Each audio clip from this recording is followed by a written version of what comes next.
welcome to my channel The Daily Style and more and welcome to my another video. তো কেমন আছো তোমরা? I hope তোমরা সবাই খুব ভালো আছো। তো আজকে টাইটেল আর থাম্বনেল দেখে আই থিঙ্ক বুঝতে পেরেছো তোমরা যে আজকের ভিডিওটা কিসের উপরে হতে চলেছে। আর যদি না বুঝে থাকতো তাহলে বলে দিচ্ছি, আজকের ভিডিওটা কিন্তু আমার শ্বশুর বাড়ির যে মা কালী আছেন, যাকে হয়তো তোমরা আমার বিয়ের ব্লগে দেখেছো। যেদিনকে আমি বিদায় হয়ে এই বাড়িতে এসেছিলাম সেদিনকে আমি প্রথমেই মায়ের কাছে গিয়েছিলাম, মা ভবতারিণী। তো ওনার কাছে গিয়ে আশীর্বাদ নিয়েছিলাম। তো আমাদের এই শ্বশুরবাড়িতে একটা অনেক পুরনো পুজো, মা ভবতারিণীর পুজো হয়। তো সেই পুজোটাই কিন্তু এই বছরও আবার হতে চলেছে।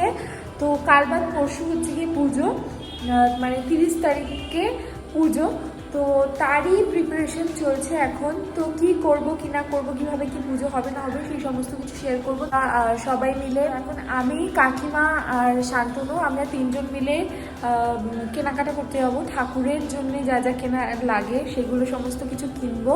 তো এটা একটা ফুল ফ্যামিলি সবাই মিলেই পুজোটা করে। এটা আমাদের সেপারেট কারোর পুজো না, শান্তনুর জ্যাঠা কাকারা সবাই মিলে করে। তো খুব মজা হয়, কি হয় না কি হয় সমস্ত কিছু তোমাদের সাথে শেয়ার করবো। So without any further ado let's go to the video. হচ্ছে গিয়ে আমি আছি ফ্ল্যাট থেকে এখন শান্তনুদের আদি বাড়িতে যাব। এই দেখো এখন বাজে হচ্ছে গিয়ে 6টা অলমোস্ট বাজে, মানে বিকালবেলা। আমি পুরো স্নান করে শ্যাম্পু করে রেডি হয়েছে। এখন আমি ঠাকুরের কেনাকাটা করতে যাবো। অ্যাকচুয়ালি ঠাকুরের কেনাকাটা করতে যাব বলে একদম ফ্রেশ হয়ে এখন আমি যাচ্ছি। সো চলো, আমরা বেরোচ্ছি এখন গাড়িতে করে। আজকে অনেক কিছু কেনাকাটা আছে, তাই এই গাড়িতেই বেরোবো। আজকে আমরা মা কালীর শাড়িটা কিনতে এসেছি। চলো, ঢাকেশ্বরীতে এসেছি।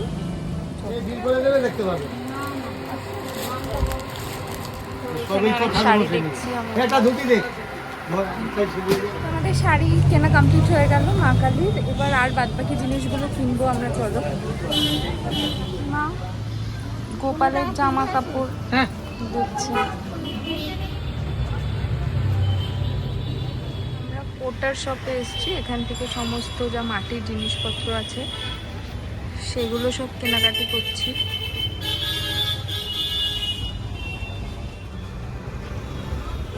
তো আমরা এখন বুকটায় এসেছি, কেনাকাটি মোটামুটি হয়ে গেছে। এখন একটু কিছু খাওয়া দাওয়া করবো। চলো, ডিমের কচুরি আর এটা হচ্ছে ম্যাঙ্গো সুপলে কেনাকাটা সব হয়ে গেছে। ওকে, তো কালকে তোমরা দেখতেই পেলে যে আমরা সমস্ত জিনিসপত্র মা কালীর কেনাকাটি করে আনলাম। তো আমাদের বাড়িতে, মানে শ্বশুর বাড়িতে নিজেরাই বাড়িতে আর কি পোটার এসে ঠাকুর তৈরি করেন। একজন ব্রাহ্মণ আছে ওনাদের, তো ওনারা বংশ পরম্পরায় ঠাকুর মাকে তৈরি করেন। তো উনি এখন ঠাকুর তৈরি করছেন।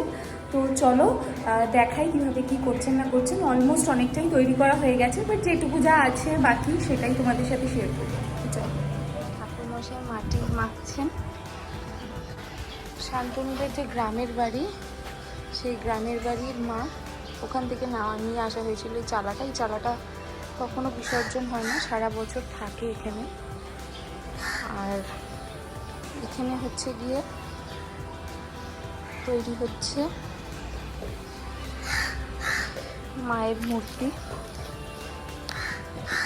এই যে শট।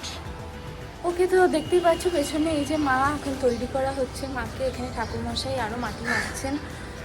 এখনও পুরোপুরি তৈরি হয়নি, এর উপরে রং পড়বে। কালকের মধ্যে পুরোটা তৈরি করতে হবে, কারণ কালকে পুজো।